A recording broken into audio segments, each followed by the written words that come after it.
County Commissioners meeting, March 27, 2018.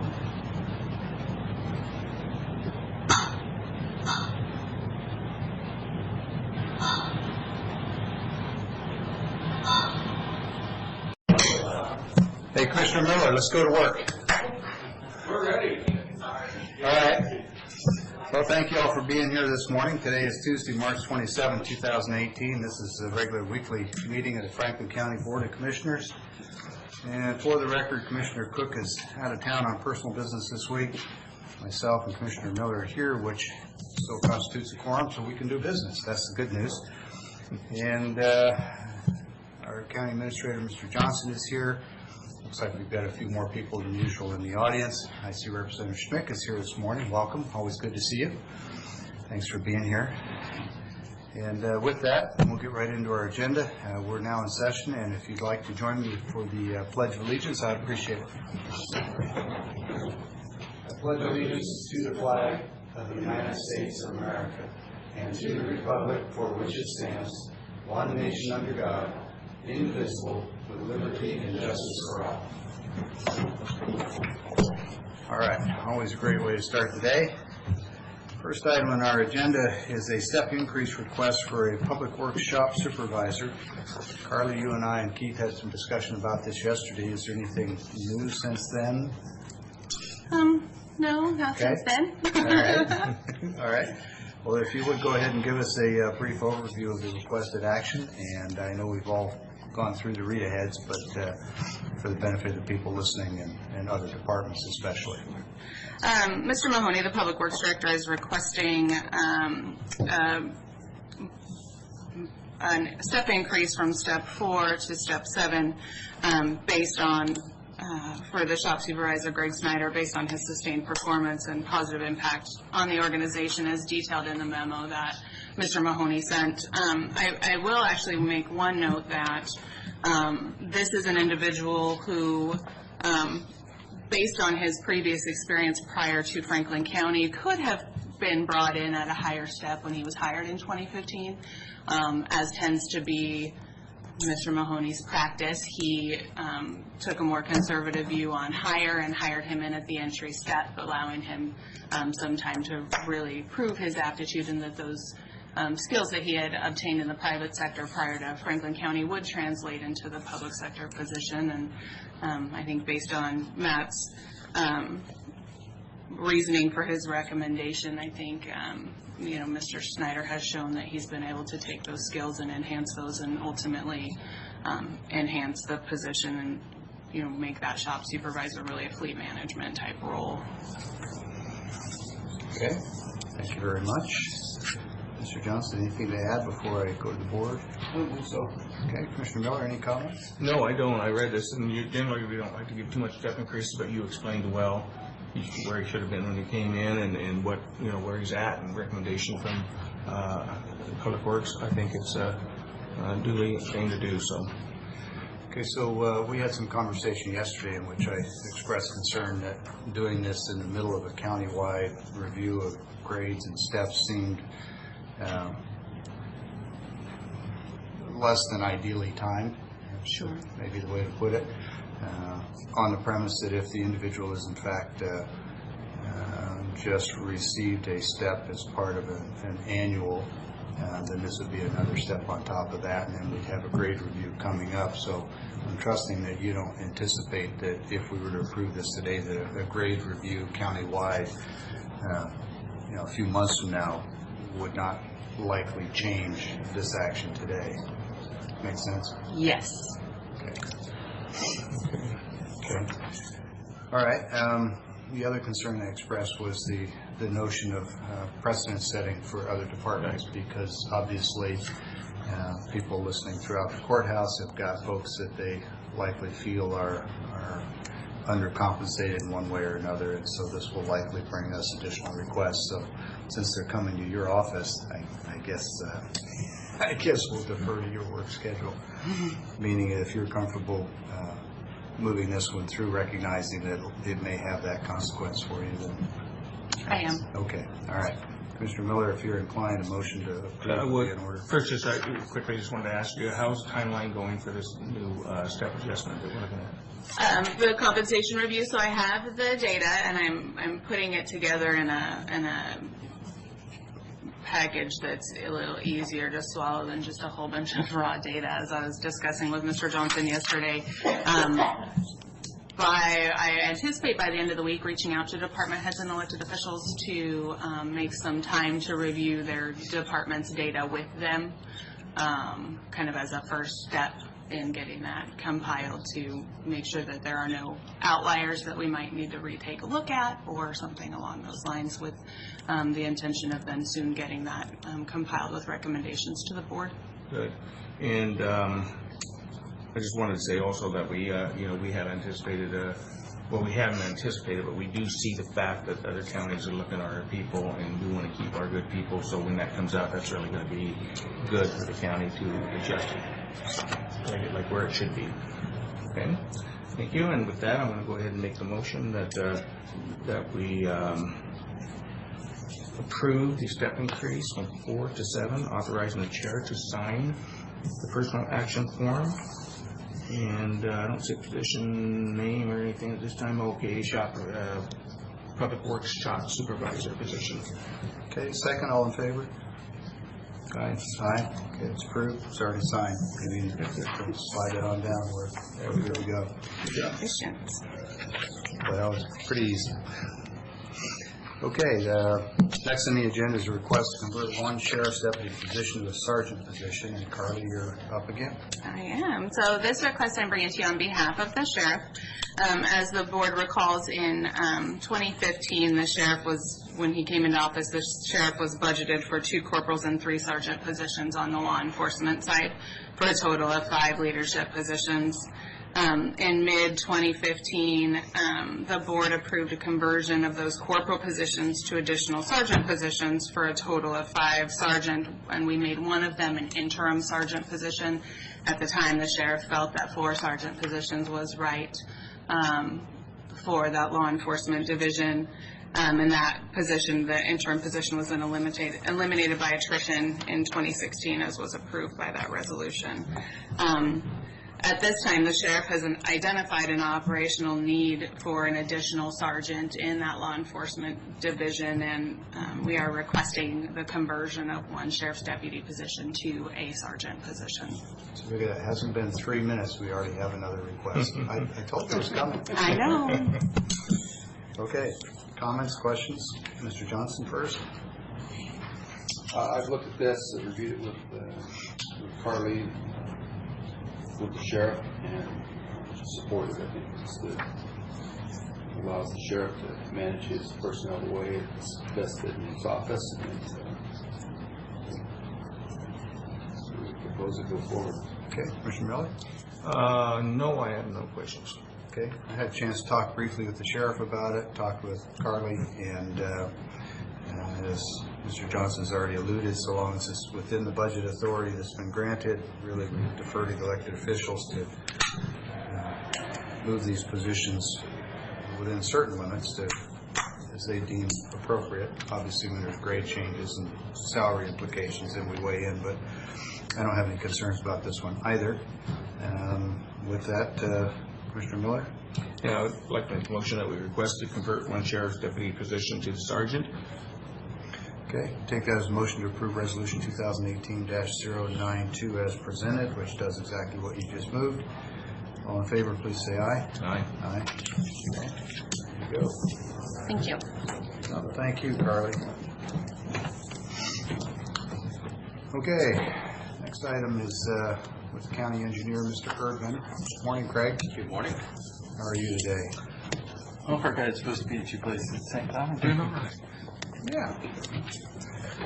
What was that? I can't remember who the comedian was that first started saying it, but somebody said, "How you doing today?" He says, "If I was any better, it'd have to be 2 people."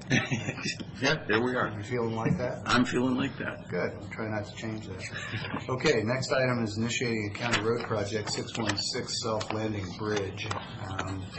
And this is Resolution 2018-81. It'll be before us for consideration. Now, we've also got a similar item for Project 617, which is the Corian Bridge.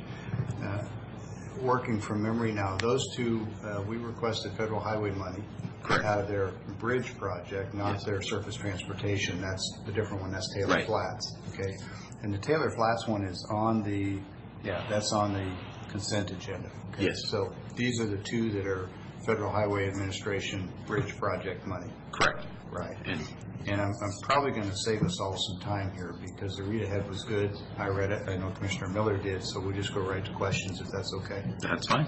See, already making your day better. Mr. Johnson, anything to add before we go to the commissioners? No, I believe so. Okay, Commissioner Miller? No. Okay, I think these were good packages, and as is the custom, we're going to go to the County Road Administration Board and ask for the money to do the match. And as I recall, these are bridges that scored poorly Yes, they did. and need to be replaced. So the good thing is we're replacing them. The even better thing is that someone else is paying for it. Actually, yes. Eventually, we're all paying for it, but you know what I mean. Yes.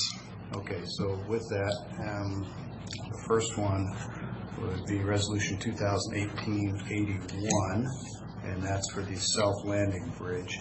But Mr. Miller, if you have no other questions, a motion to approve would be in order. Okay. Look at this.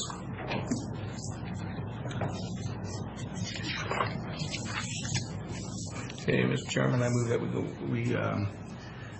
we approve the road project at South Landing Bridge.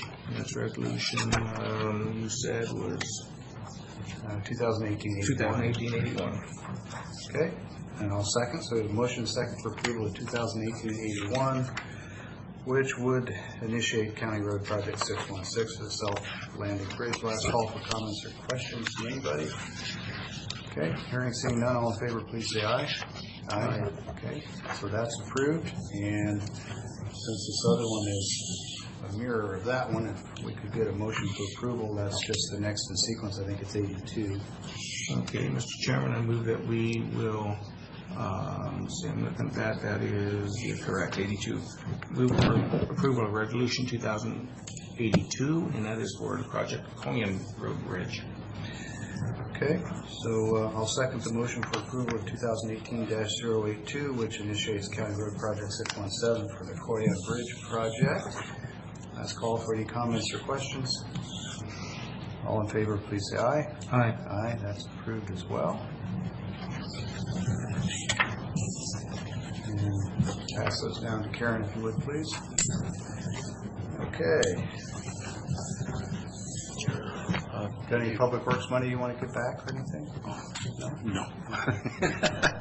I will give a quick update. We are anticipating getting the final piece of the Juniper Dunes right-of-way is imminent. For this, you want to bring up your mic and speak a little louder directly into the mic, because Yes, we're anticipating that we'll get our final piece of the right-of-way for the Juniper Dunes here any time.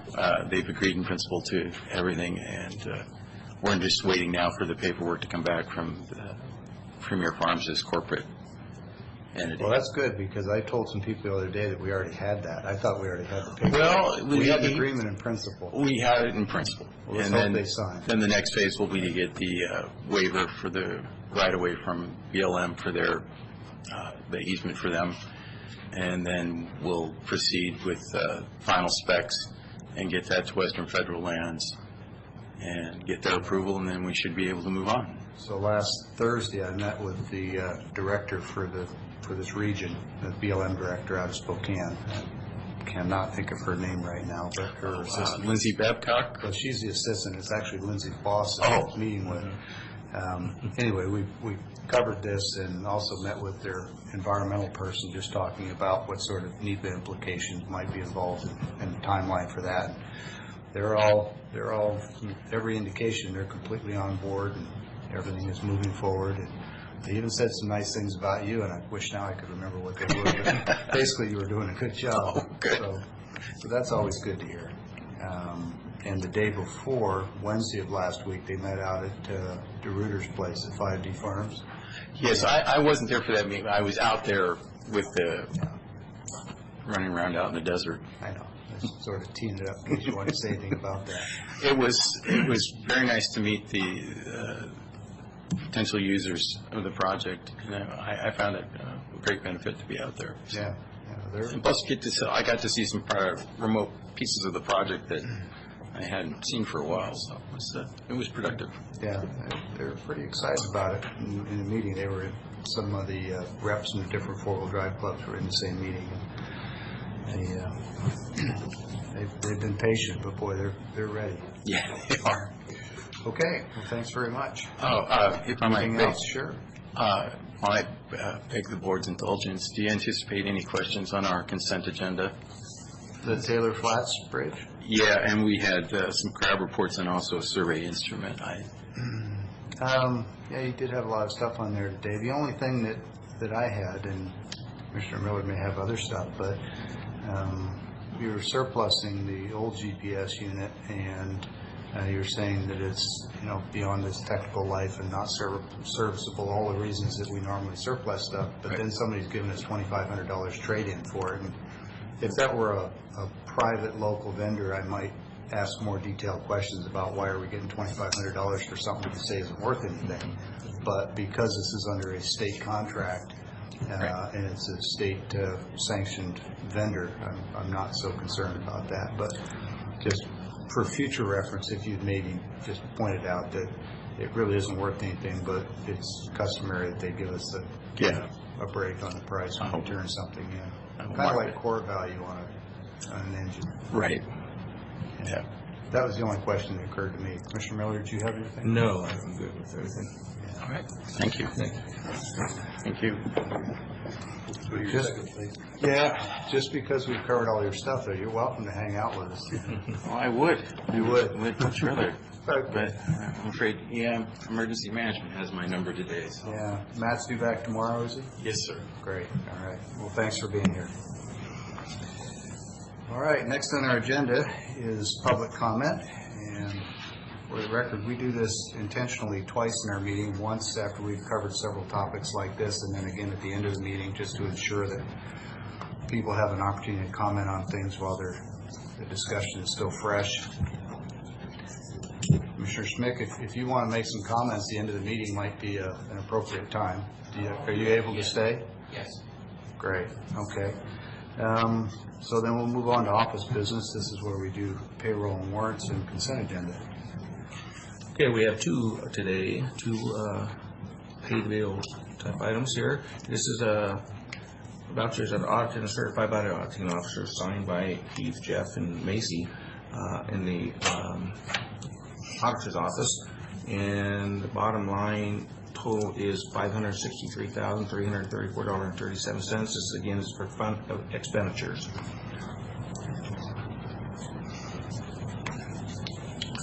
Okay, so I'll second. So a motion second for approval of funded expenditures as presented.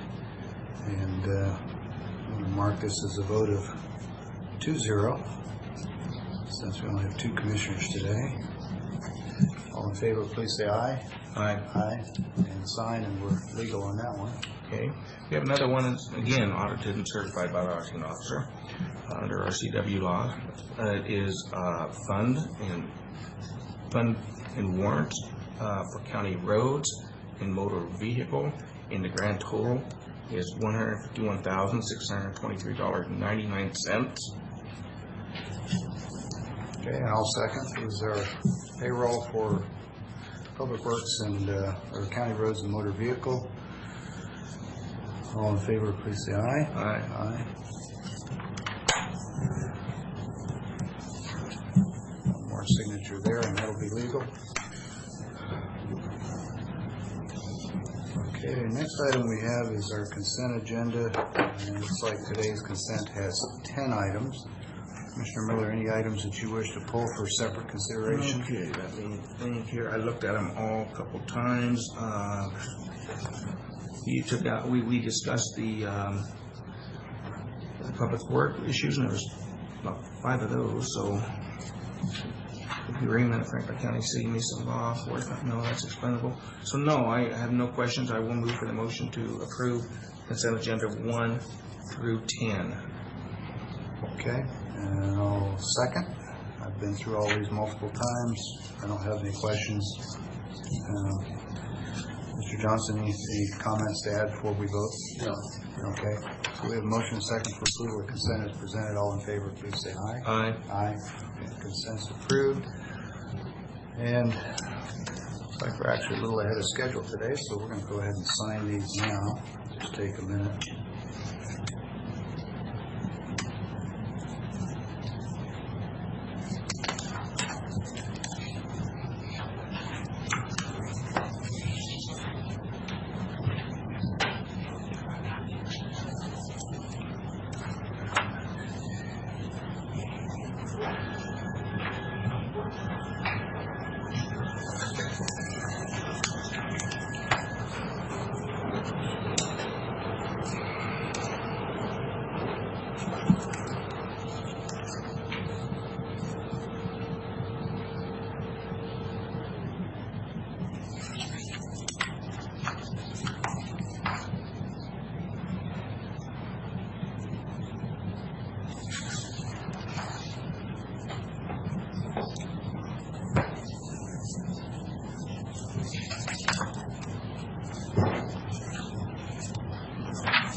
Bad as my military days, these contracts are triplicates.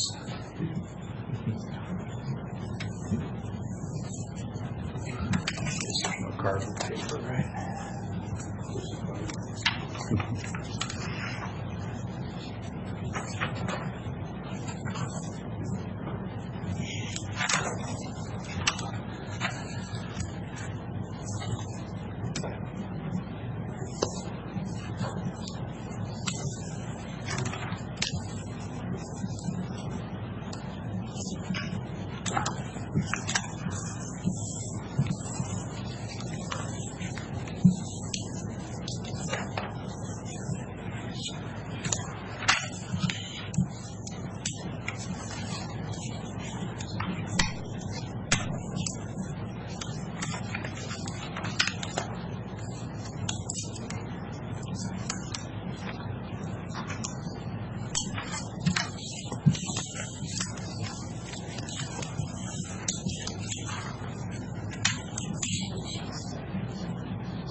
Stack is taller than it looked. Some of those contracts, multiple signatures. Mr. Johnson, you want to start in with your office business? Certainly. First item for the board's consideration is authorizing an RFQ for evaluation of replacement of the security system at the Ben Franklin Juvenile Justice Center. I recently had an opportunity to tour that facility with Darrell Banks, who's the Pike County Administrator of our Juvenile Justice Center. Also, I noticed that Judge Ekstrom is in the audience today and may wish to comment on this item. The system that runs the control, the alarm monitoring, the video surveillance system within that facility are beyond their useful life. It's very difficult to find hardware to replace things that break, and software is no longer supported, and we are at risk that if something were to shut down, we would have a very difficult time operation managing that facility. And so in conversations with the staff at the center, as well as my counterparts at Benton County, we have at least the principal agreed that we take a look at what it would cost, what it would take to replace that. And so the first step in that process is getting an engineering architecture firm that does this kind of design and evaluation to come in and take a look at what it would take to replace that. You recall that last year we dedicated some funds to replace the roof of that building. It's an older facility. That was the administration side where we had to put the new roof on. This particular electronic security system is more within the correctional facility, for the detention facility. But we think it's imperative that we begin taking action at potentially replacing that, just to make sure that we don't run the risk of failure that we can't back up. So all I'm seeking for today is your recognition and authorization to continue that discussion with Benton County, to draft that RFQ and release it to potential firms, and then the board will take action based on our recommendation of accepting a proposal for contract. But we're not asking for any contract approval today. Mr. Miller, any questions? No, that sounds like something reasonable we have to do, so to see what the, what it looks like if we get through. We expect this RFQ to cost under $20,000 total, so we'd be basically responsible for 25-30% of that. Okay. We'll split that based on our contribution to operations of the facility with Benton County. And then, So approximately 7,000 is looking out of our pocket. yeah, I would anticipate that it would be higher than that. Ought to be less than that based on the at-risk youth population split. Is that be 30% Yeah. max? Should be 6,000 max. Yeah. So, couple questions. Is this the physical security, as in a system that locks and unlocks doors? Yes. So it's more than just a monitoring video system. This is actually the Right. They do have the physical ability to unlock door with the key manually, Sure. but that takes time, and when you're dealing with at-risk youth, it's a danger, potential liability, risk if we don't have quick access to the facility. So, $20,000 seems like an awful lot to design a system for a facility of that size. I'm not talking about the work of these. I'm actually talking about, I meant to say for the RFQ, 20,000 seems like a lot to get a plan. This is just the analysis of the existing condition of the existing system, see how long we think it might last, provide some options for replacement. Okay, so is it just me, or is $20,000 seem like an awful lot of money just to have somebody give us a bid? I know this is government, and I know things cost more, and normally I don't question these kinds of things, but this isn't anybody actually doing anything with the system. This is what I think you need to install. Yeah. Until we get those RFQs back, we won't know. But Yeah, but we are predicting this $20,000 just to get. yeah, we received somewhat of an unsolicited proposal from a vendor. Their proposal was $17,000, but we would go out to Just- other firms to. Well, we go out to other firms just looking to find. Well, let's break this down. Today, we're just talking about sending out a notice saying if you'd like to bid on this, and the $20 price tag or $20,000 price tag is what we expect to pay for the actual proposal or for the RFQ. Because the way it's presented here, it comes across that it's $20,000 just to put out the RFQ and it sees us, and that's okay. The RFQ is staff time. Okay, good. So when you said 20,000, that's the estimated price tag for the completed job, completed project? No. Or just for the proposal? Is the design of the new.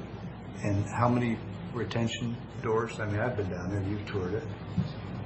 There can't be, So there's one for every cell, yeah, and then there's 4 or 5 access doors to the facility. And do you remember what the cost was to get the competitive proposals on redoing the whole building? Obviously, that was a lot more. Yeah. Well, yeah, I don't want to hold this up anymore. I guess my approach to business is when you go out and offer somebody the opportunity to have a contract to do county work, that it shouldn't cost us $20,000 to get somebody to come in and say, hey, let me have this business. I understand that there's some design work that goes into it, and that's staff time, but, normally that gets weighed into the project. Certainly, we would be committing anything without bringing it back before the board for a contract to review and approve. Yeah. I would agree that, we need to go out for the RFQ and see, maybe we're surprising ourselves, it's going to be a lot less. Well, this is the price tag for when we go out and request proposals. That's just staff time putting out the RFQ, but we're going to have to select somebody, and when we select somebody, it's going to be $20,000, give or take, for them to look at it and say, this is what we think you ought to do, and that's the piece I have some heartburn with. It just seems like an awful lot of money for that. I mean, based on the size of the facility. But if that's what the market demands, I guess we probably don't have much choice. So the price is into this RFQ, so it's not a bid. No. Okay, so you're going to say, hey, who's going to do this? What can you do for that $20,000? An RFQ.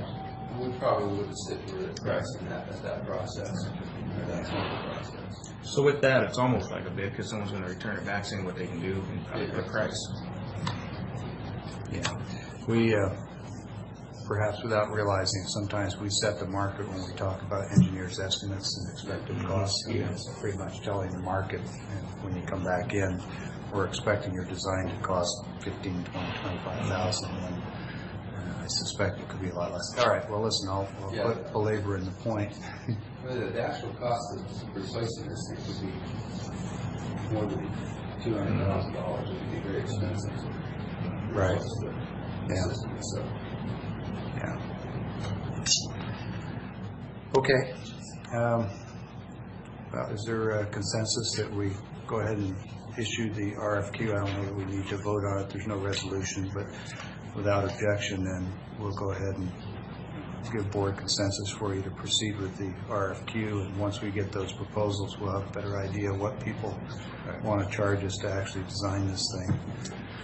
All right, well, let's move on to the Franklin Health Department syringe exchange. Yes, we've discussed this in the prior meeting. As you recall, the Franklin Health Department leased space from us in our annex building on Clark Street. They have requested that they begin a needle exchange or syringe exchange program operated by Blue Mountain Heart to Heart. In order to be able to do that, it requires written approval from the county to modify their lease to allow them to have the use of the building for that purpose. The board discussed that with representatives from the health district and asked us to provide them some conditions for approval. And so when we drafted that letter has been reviewed by representatives from the Franklin Health District. It's also been reviewed by Tim Waters at WSU, who has adjacent space to the clinic, and they've agreed that those conditions meet their expectations, and I believe meet what the board was asking us to provide in the written approval to move forward with that. So with that, that's also been reviewed by our legal office, so I think we're pretty much ready to sign the letter. Yeah, we've discussed it several times. I doubt there's any more questions. And the most important clause is the last one, which is a T for C, termination for convenience on 30 days. So if parties don't live up to their side of the deal and or we have impacts on the employees at the extension service, then we'll be back revisiting. With that, is there a motion for approval and signatures? Okay, I will move that we will approve the syringe exchange program and the signature needed from the county. Okay, and I'll second. Before we vote, I'll just note that a lot of the discussion surrounding this was, are we enabling and encouraging unhealthy, illegal, illicit behaviors by doing this? I had concerns about that going into it, but after having a full discussion from all the parties, I think there's a reasonable argument to be made that this is probably a responsible thing to do, in part as people come in and do an exchange of these materials.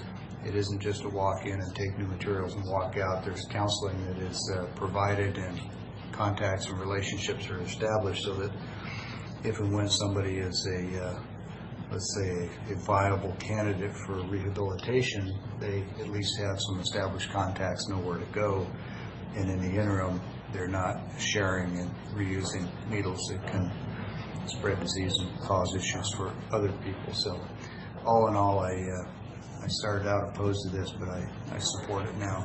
So all in favor, please say aye. I first wanted to say that I agree. I at first glance did not appreciate this and did not think it was good that it was put in Pasco, although the location is probably a good location, but it becomes prevention, and I think that's what won me over. So with that, I will did you make the motion? I will move. Yeah, I already did. all you got to do is say aye. Okay, aye. Aye. Okay, it's approved. Good. All right, we've got one or more executive sessions scheduled for this morning, but without objection, I think I'll move on to public comment. We'll come back to those executive sessions, anticipating that there's not likely to be any action following those. Is that right? Right. Okay, so let's go ahead and move on to public comment. I know we've got at least one person that's going to meet with us this morning. Anybody other than Representative Schmick that wants to speak? Briefly. Okay, please. Judge Ekstrom. And this way we'll have plenty of time for Representative Schmick. I just wanted to follow up on the prior discussion regarding juvenile. It's important for the Board of Commissioners to know that the folks at juvenile are doing what they can to make the existing facility work well as long as they can. The control boards for not only the individual doors to cells and also control points, but the facility as a whole is run by a series of control boards that have their own individual power packs attached to the boards themselves. While this may have seemed like a great idea 20 years ago when it was installed, the problem is that if there are surges in power, those spikes essentially destroy the power packs that are integrated into those control boards, destroying them. The folks at Juvenile have scoured eBay and other sources, have found as many of these legacy boards as they can, and in what may be my only good thought last year, I suggested that we get a power conditioning system to go downstream of those boards to control those spikes. Juvenile was able to acquire and do that to preserve the life of those control boards. It is a resource that will be used up at some point. They will fail to function at some point. That Juvenile has, to their credit, done everything they can to make the existing system live as long as it can. I just want the board to know that. I appreciate the extra detail, and just for clarity, since I did ramble a bit on that one, my frustration was paying somebody $20,000 to tell us how much they're going to charge us to fix the problem. And I realize there's design work that goes into that, but I'm a little old-fashioned in that respect. I kind of think if somebody's going to bid on a project, then they recover some of that design cost in their bid. And of course, it's government, and we break it out because we can spend a little more money that way. Just personal view. I understand, and because of the division of authority that sits between us, I waited until now to make my comments, believing they were more appropriate in this setting rather than your earlier discussion. Sure. I appreciate that. All right. If anybody have any additional questions of me? Very understandable. I understand it. Just appreciate the fact that we're keeping the thing together. Myself and Commissioner Delvin from Benton County spent a fair amount of time in Olympia earlier this year, meeting with legislators and trying to persuade them that we needed several $1 million from the state to replace that facility. I don't know how persuasive we were. We didn't come back with any money, but as you know, sometimes it's setting the stage for the next fiscal year, and hopefully that'll prevail. We'll see. But Indeed. we'll ask Representative Schmick when he speaks. I appreciate all of your efforts. Thank you. Okay.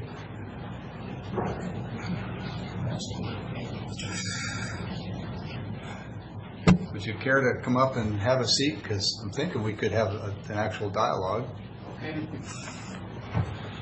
It's not very often we get visited by members of our state legislatures, and a little extra deference. Is it This should be on. It should be good. okay? Good. Are you picking him up, Karen? Can you? Up. There we go. Thank you. There we go. Well, good morning. I'm glad to be here. I'm just trying to get a handle on what's all happening across all our cities, counties, because I have a bunch of them, going around and asking if you have a capital budget request.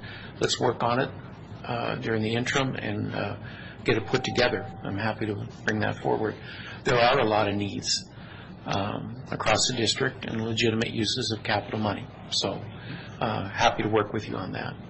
Well, juvenile justice would be high on our list. Well, and I want to talk to the judge, too. And my questions will be, and we'll talk further, we're seeing a lot of proposals on diversion programs, for especially in youth, and we'll talk to the judge after I'm done, pros and cons about that.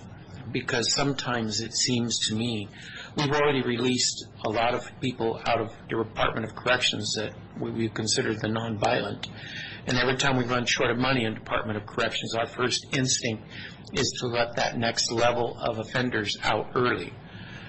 And just, I don't know whether that's a good trend. I question that from a public safety standpoint, but that's just my opinion. I talk with the experts and find out what their opinions. There's a lot of expertise sitting in that back row back there. So. And I understand, and we will have these conversations, but I just need input from the local folks so that I can make good decisions. And I think we fought off a lot of things that were bad, including a carbon tax, capital gains, income tax didn't happen. But yet, when we have one-party control, which we have now, we just have to guard at all times the taxpayers' money, to the best of our ability, and sometimes are unable to stop a lot of stuff. So there's good and bad. I'm glad to be home on the right side of the mountains. I really am. But I'm here now to listen, to work, and to help communities, counties find some solutions to some challenges that they're working on. Sure.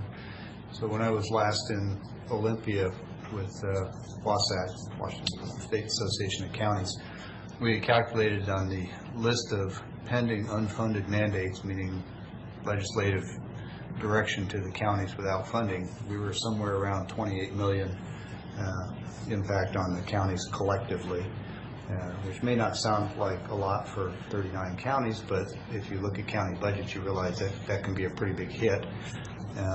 There is clear language in the Constitution about the inappropriate and I think unlawful nature of unfunded mandates, and then there's the null and void clause that says if you give us things to do and you don't give us the money, we don't have to do them.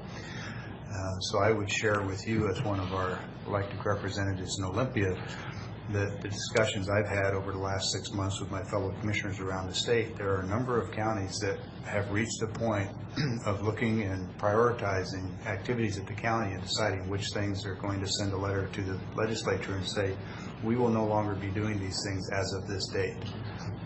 And of course, you know that WASAC has already got a committee together, has already raised funds from the county and is looking at the potential of litigation with the legislature. I know, since I know you, I think, reasonably well, you don't want to see that any more than I do.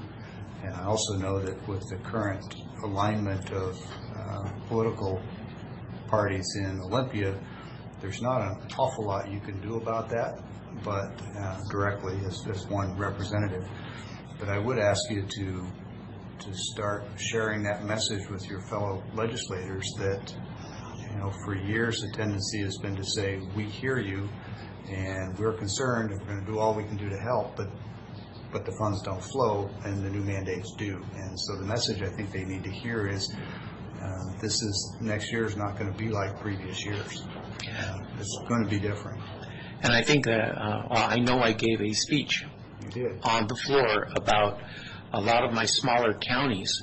The question, if you put this on them, the question for them is what services do we no longer offer? And because there is no other choice. The money's not there, and these are the choices that you're forcing down the counties. Right. And I think that's very real. And the cities too, for that matter, when we're doing that. So I have those things ever mindful in my mind when I'm voting, that I do not want to pass that on. And if we do, we better tie some money to it, and it better end up where it needs to go. Do you hear much from Ferry County? They are in deep trouble with that TILT program being gone. Of course, that's federal.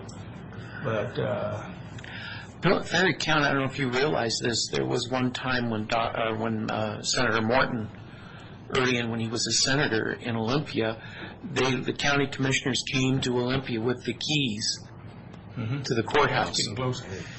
And I suspect that we're getting to that point again. And that doesn't do anybody any good. No, it doesn't.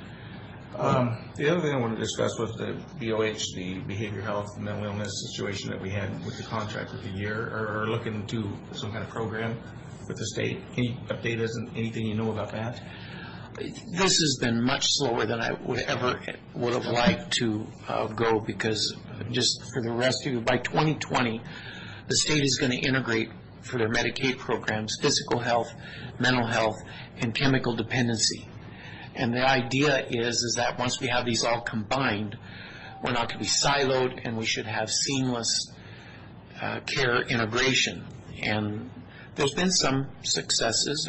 Vancouver, Clark County, that area was an early adopter of that. Of course, there's been some rough points too. But as we go, unfortunately, let me answer that saying this. Unfortunately, most of the money this year that was spent on mental health is going to be focused at the state hospital level. We have got to satisfy the judge on true blood. True blood meaning the judge said within 7 days you're going to have a mental health evaluation. And the judge has gone one step further, saying that treatment has to be done at the state hospitals. So what that means is that civil commitments, we're going to find other places for them. And that usually means in the counties, in the communities, so that those beds can be converted to forensic beds. And so we're on that pathway. We're moving forward. In fact, actually, I'm going over Thursday. There's been a tentative settlement between the judge and the department on True Blood, and I'm one of the negotiators from the legislature to be involved with that process and working all that through. I wish we could see more funds come to the communities to take care of those folks locally, but it's coming. It's just not fast enough as far as I'm concerned, because that's still there. It's ever present, and frankly, I think we should be identifying these folks in the community, getting the services that they need locally before they enter, do something to harm themselves or others, before they enter into the law enforcement or in that realm. We're just not there yet. I'm not sure how many people understand that counties are actually an extension of state government. Yes. We are not... And you collect all their money, you perform all the functions for the state government for relatively little cost. We're not a truly independent municipal corporation the way some people perceive that we are. And at some point, if the Superior Court continues, I suppose if Senator Morton were with us today, he would probably tell the legislature, take your keys over to the Superior Court and say, here, you run it. Because between McCleary and True Blood and other activities, they really are, I think, dictating to the legislature. And don't think that is appropriate under the separation of branches or powers. But well, if I may speak, I will speak a little freely here. This is Eastern Washington. I understand that. I don't like to legislate by threat of lawsuit from the court side, and we're seemingly having to do that more and more. That's not right. That's just my comment about that. I'm hearing now that on the civil commitment side, for those folks that are in charge to the state, that there's going to be another lawsuit brought by Disability Rights Washington on that. I'm hearing rumblings about that. So one of the things we're going to have to take care of. Yeah. So the governor has proposed various capital gains tax schemes, carbon taxes. Are there any of those things that you'd care to speak to? I know where you stand on them, but it's awful hard to add new taxes when we've seen continue to see revenue growth, $1.2 billion more from a budget that we just enacted 6 months ago. And that number, excuse me, is over what period of time? That was the estimated revenues from which we budget by the February forecast, revenue forecast. February forecast. Here's my concern. After removing the monies from the budget stabilization account that the legislature did, we have a cushion of 11 days. That's it. Once we build those reserves back up, we'll move up to 24 days. In a $45 billion budget, that's not a lot of wiggle room, in my opinion. Every 8 years, we've been having a slowdown in our economy. We're well past that. 2008 was the last slowdown. I think that an appropriate use of that, some of that money would have been to put it in the budget stabilization account so we have some buffer, or remove that buffer because times are good. I remember when I first went to the legislature, very first session I was there, and that's when revenues and expenses crossed. And I was told by the party from the other side, oh, don't worry about it.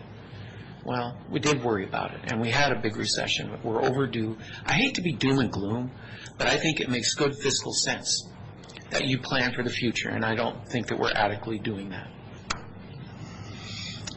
Well, you do a little farming, I hear, and Well, I used to. and I suspect that from a fiscal standpoint, a lot of the lessons that come out of that industry are applicable with the legislature. When years are good, you set aside for those years when commodity prices are down or we don't get the rainfall and so forth. It's a pretty basic concept. It seems, in my opinion, to have escaped some folks on the west side. Well, when times are good and money continues to rise. I mean, you look at the growth of budgets since I've been in the legislature, it's just unreal. Overall, after the supplemental budget, we were up 16% budget-wise in this biennium. Do you guys see a 16% increase? Most business see a 16% increase? You Absolutely realize not. You, the legislature, have limited us to 1%, right? Yeah, I understand that. I know you know. I just But I understand couldn't pass that. up the chance. But that continues to be, the issue. I mean, Right. Do you mind taking questions? oh, no, happy to. Anybody have any questions for Representative Schmick? Rocky, any questions on wolves or cattle? No? I guess the only thing of the wolves is they say there's, one side says there's 22 packs. Oh, come on. Thank you. We're required to get All right.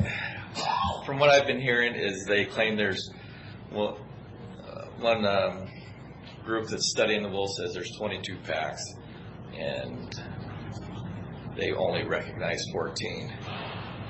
And once they hit 15 packs, then that's supposed to be open up to where you can actually hunt the wolves. Would you mind sort of summarizing your cattle operations and where they are so that Representative Schmick can put that in context? We run our cattle up on the Canadian border. We only suffered one calf attack last year. My father-in-law lost 70 head last year, 100 head the year before. Those numbers are unobtainable. You can't keep operating with those types of losses.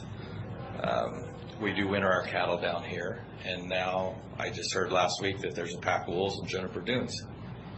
I talked to somebody yesterday out checking our cattle. Said they saw what they thought was a dog print that was bigger than a hand like that. And so they're already roaming around down here. Well, they keep saying that they're only in northeast Washington. I know good and well. We've had kills. We had down in southeast Washington. They're already there. I'm not surprised that they're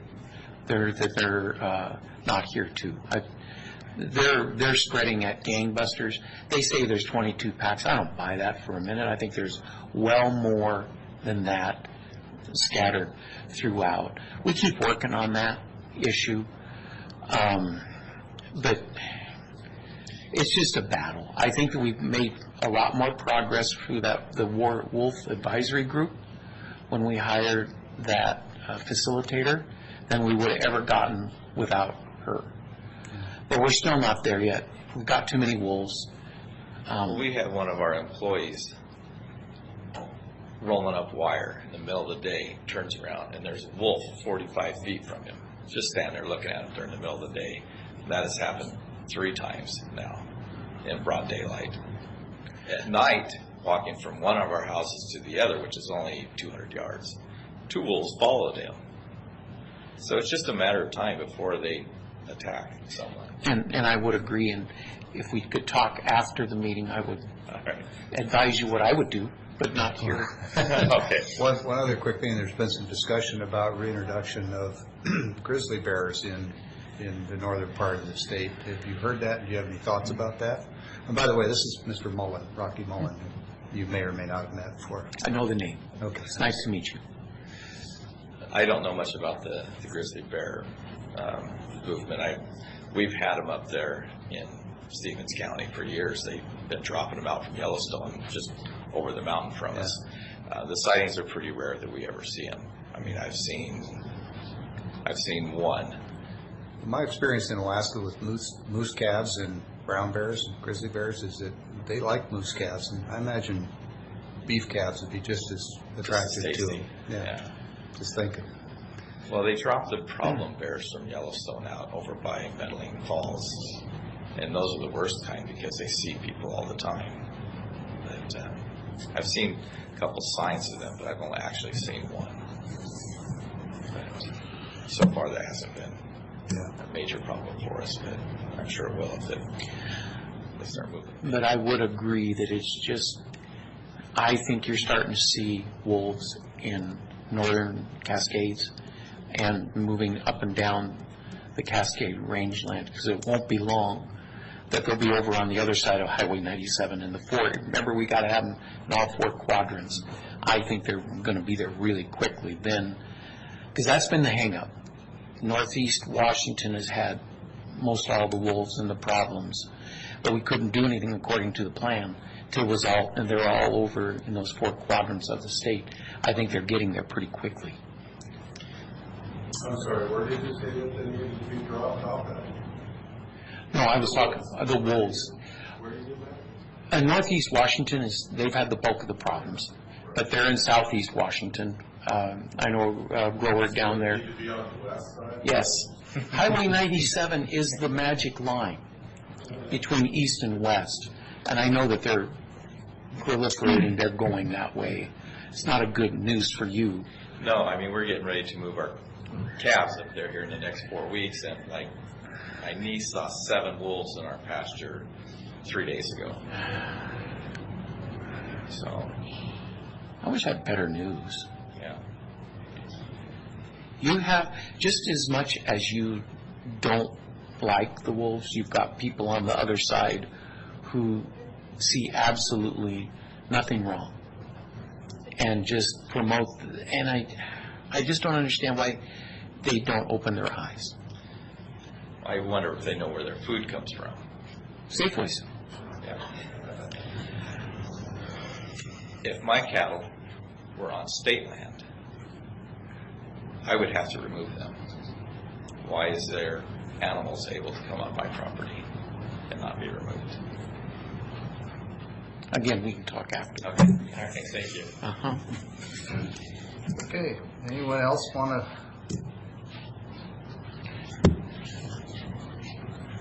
We have the benefit of being a little ahead of schedule today, and the pleasure of having one of our state reps here, so I want to make the most of it. Great, thank you. Andrew, if you would introduce yourself, please. My name is Andrew Hicks. I'm the Chief Deputy Treasurer for Franklin County, and my question was regards to the second part school tax.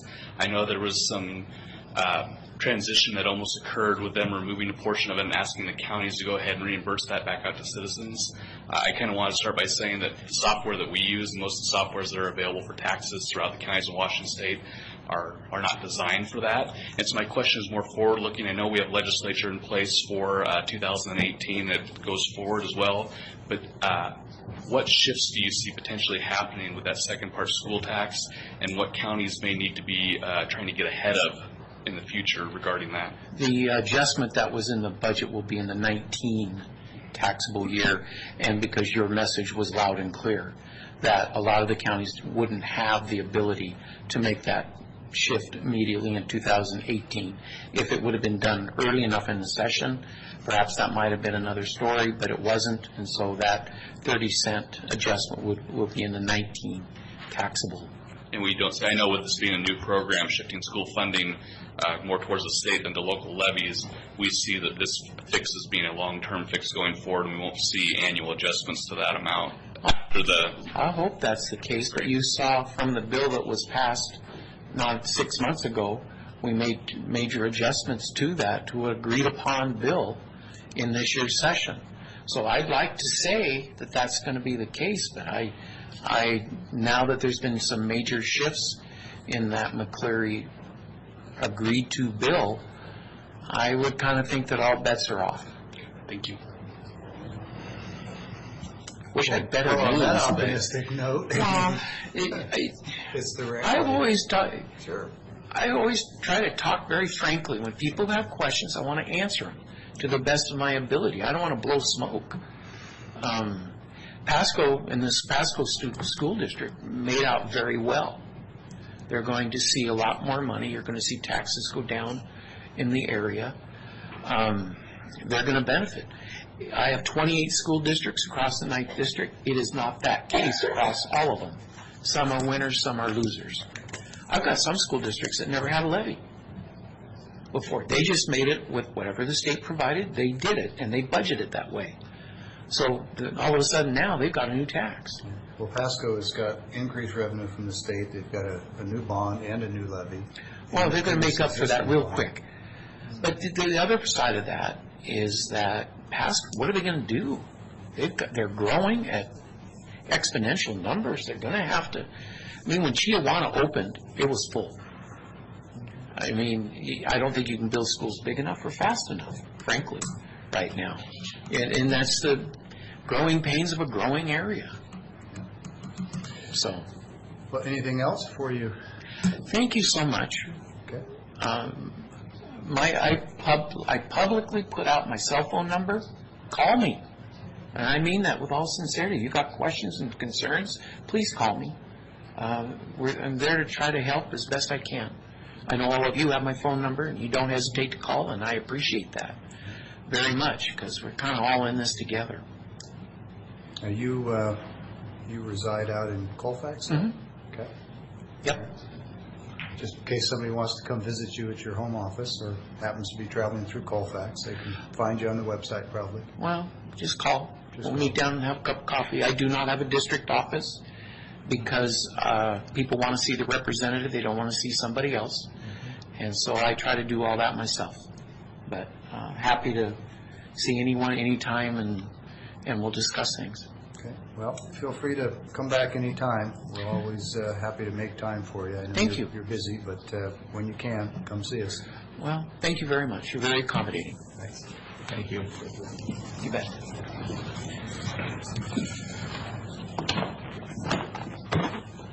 Okay, any other business before the board aside from the executive session previously mentioned? Okay, with that, let's go ahead and move on to the executive session. Mr. Johnson, if you'd introduce that and tell us who you'd like to have present, please. Yes, I'd like to request an executive session under RCW 42.30.110, paragraph 1, subparagraph I, to discuss legal counsel litigation or potential litigation. Would ask that prosecuting attorney Sean Sant will allow to participate in the board and county administrator clerk. Okay, so clerk of the board, county administrator, Mr. Sant, and the board. We've got 2 judges here. Are they appropriate to? No. Okay. All right. So it looks like, gentlemen, we're going to ask you to excuse us for our executive session. And any estimation of how long this will take? I'll come. I would ask up to 25 minutes. Okay, up to 25 minutes, and we'll start that at 10:05.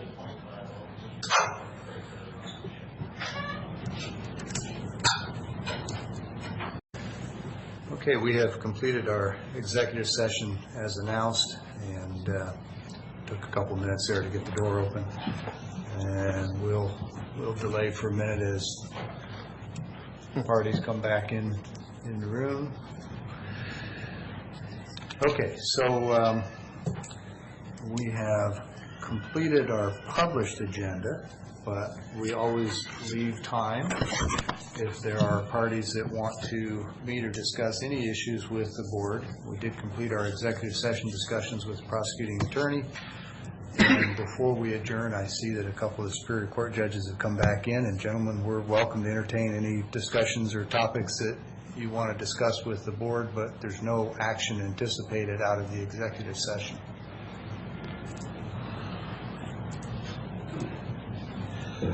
Well, I think our questions are more for Mr. Sant than the board.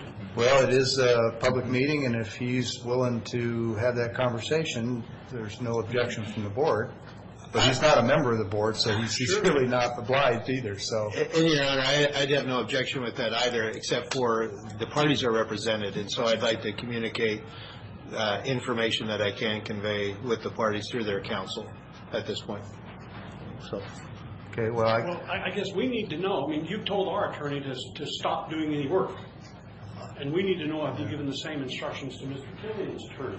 I could discuss that with your counsel. Yeah, and I'm not in a position to compel Mr. Sant or anyone else to participate. My authority is obviously with the board. And so I understand the desire for conversation, but in this case, I've got to defer to the parties. Okay, so we're high-centered. How is that logjam going to be broken? I'll discuss with Camera today, immediately following this meeting, direction that we're going to take. Okay. Or have you made the request for an attorney general, as you indicated in your email? Yes, I have. And what's the response? I haven't received that confirmation. They're reviewing that and discussing that, and that's part of the issue that I need to brief Mr. Camera on as well. Okay. So I've made that request. I've indicated previously, we've indicated publicly that we've requested the Attorney General's office to intervene. They declined initially, and now that there's actually a complaint filed, I've asked the State Attorney General's office with that basis to step in and represent in a conflict case. Okay. The last thing is, when we recuse from a case because we have a conflict of interest or whatever, ethically, we're required to stay completely hands off of the case and not influence at all. It looks like you're wanting to do it both ways, where you don't participate directly, but you're still trying to steer the ship. I mean, are you in or are you out? Well, certainly we could address that. So the issue is, when I appointed Mr. Camera to represent on a conflict basis, that was because there was being action taken against a member of Franklin County. My duty as Franklin County prosecutor is to defend Franklin County from suits, not to initiate litigation. Mr. Camera's appointment was set up designed to try to mediate the matter and try to resolve the dispute, not to actually file a complaint against Franklin County. Is there a written letter of engagement? There is a written letter of engagement. Okay. And so we need to see that. Okay. Well, you could talk to your attorney about that as well. Sure. But the issue is now is what's being asked of my office is to fund litigation and fund defending, and I don't have the funding in my budget for that, so I'm going to have to come back to the board and request that funding as well. And why aren't we doing that today? I'm sorry? Why aren't you doing that today? Because I'm still waiting for the Attorney General's office to weigh in and decide, because if they're going to take this, I believe this matter has much greater consequence than simply Franklin County. And who told you that? I'm sorry? Who told you that? No, I've determined that. looking at this case, this has much greater influence or impact where the Attorney General's office should really be weighing in, because any decision from this is going to probably carry out throughout the other counties of the state. And the other issue that we have is because we have the judges that are a bi-county judicial district, we have to probably weigh in if this is going to increase the cost for Franklin County from members that are both Benton and Franklin funded as well as state funded officers. We're going to need to request, or at least I'd like to pitch to Mr. Miller's office to see if they agree with taking these action. We don't have a beef with the Benton County clerk. It's only with the clerk that's here. I understand that. And it has nothing to do with Benton County. I understand that, but I'm being asked to fund litigation, I guess, on both sides, and that's the question. And I'm not in a position to do that until I have an answer from the Attorney General's office before I start depleting a bunch of funds out of my budget. I know your budget probably doesn't have a line for this kind of litigation. I don't believe the clerk's office had a budget line for this kind of litigation.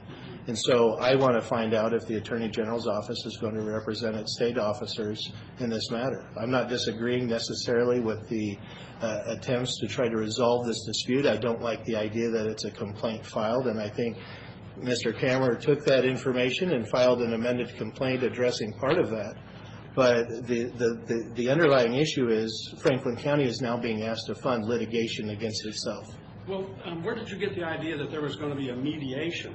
We're trying to compel Mr. Killian to comply with the law, to do his duty, and that's from violating his oath. Where's the mediation come from? And that's the legitimate question, I think, for the parties. Well, no, where did you get the idea that there was going to be an effort to mediate? Well, when you appointed Kammerer. When I appointed Kammerer, the idea was so that he would be representing the judges, because I offered that as a courtesy to the judges when I appointed a conflict counsel to the clerk, because there was a threatened legal action against the clerk or a county officer at that time. So who gave you the idea that there was that someone was planning on mediating something? That's my question. I guess that's a legitimate question I have. No, will you please answer my question, Mr. Sanders? Who suggested to you that we were going to resolve this by mediation? Well, that would be certainly my direction that I would want to see happen before I fund or seek to fund litigation out of my office. You understand, I'm obligated to defend a member of Franklin County if they're sued or if a legal claim is made against them. I'm not obligated statutorily or otherwise to fund litigation against that party.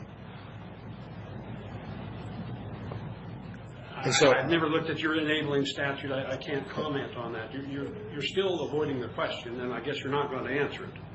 Well, the question is I am not going to fund suing Franklin County at this point in time. I've told you I reached out to the Attorney General's office to see if they could take this on, which I think they should, because typically the Attorney General's office represents Superior Court judges when there's a legitimate dispute against a county.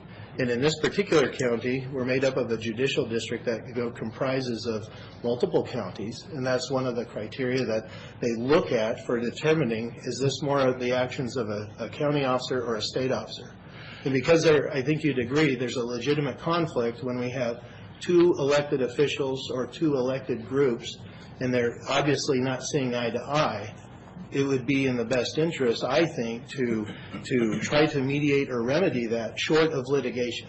When we go to litigation, I think you'd appreciate that jumps the expenses and increases the amount of cost to Franklin County. Mr. Sand, RCW 232050 subsection 3 says that the clerk will file documents as directed by statute or by court by local rule. We passed a local rule telling Mr. Killian how to file things. Where's the middle ground there?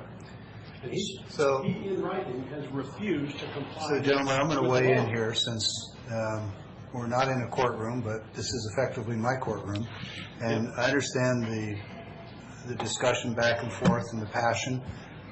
I'm one of the few people in the room that's not an attorney, but I do know that this is not on our agenda, and so I'm going to ask you to continue your conversations in what I think is a more appropriate forum, which is a meeting with or without counsel. You're the attorneys, you can sort that out. But there is no action before the board. There's been no request for any action.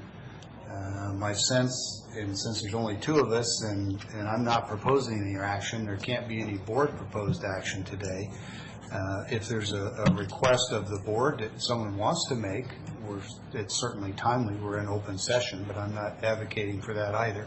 So, Can I ask just one last question of Mr. Sant? it's up to Mr. Sant, but Go ahead. I'm not opposed. Sure. We can come to the board and ask them for funding. If they fund it, would you allow Mr. Kammerer to remain a special deputy of your office? I'm not changing special counsel as Kammerer.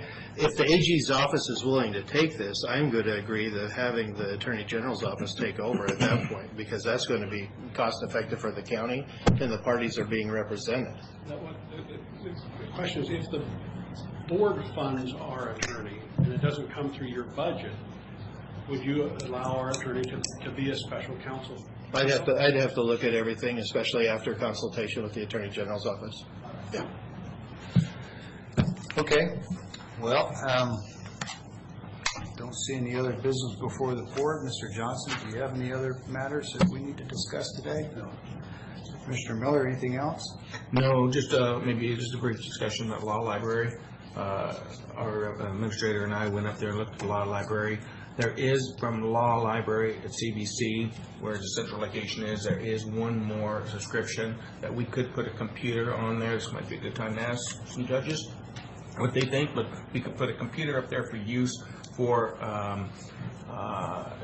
litigation or whatever when you guys need to go in there. And judges have their own, so they really don't need it, but I think it's more other attorneys. We're the wrong ones to ask. We don't Okay. use that. Yeah, I know you got your own setup, but I wonder how other attorneys, if you knew anything about those. I know one or two do go in there once in a while. I don't know how much it's used. We could put a computer, if we pay for the computer, law library may be able to help us with that. We could hook that up in the law library and have that access to the public and mostly clients. I think your best person to ask that question is Diana Ruff, the president of our local Benton Franklin Bar Association.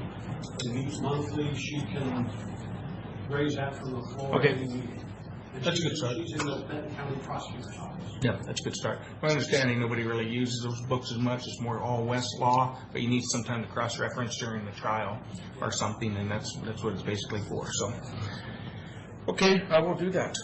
And where is Diane Ruff at? Where would I find her? The Benton County Prosecutor's Okay. Office. Okay. Perfect. I could get you her contact information. Thank you. Commissioner Miller. Wonderful. That's all I have for today. Okay. I'll just note for all the parties here and for those listening that the board is always willing to entertain requests for action, regardless of what they are, whether they're funding or anything else, and we'll try to remain mindful of the boundaries on our authority as a Board of Commissioners, but certainly we won't shy away from making whatever decisions are requested of us as long as they're within our authority. All right, with that, we're adjourned. Thank you.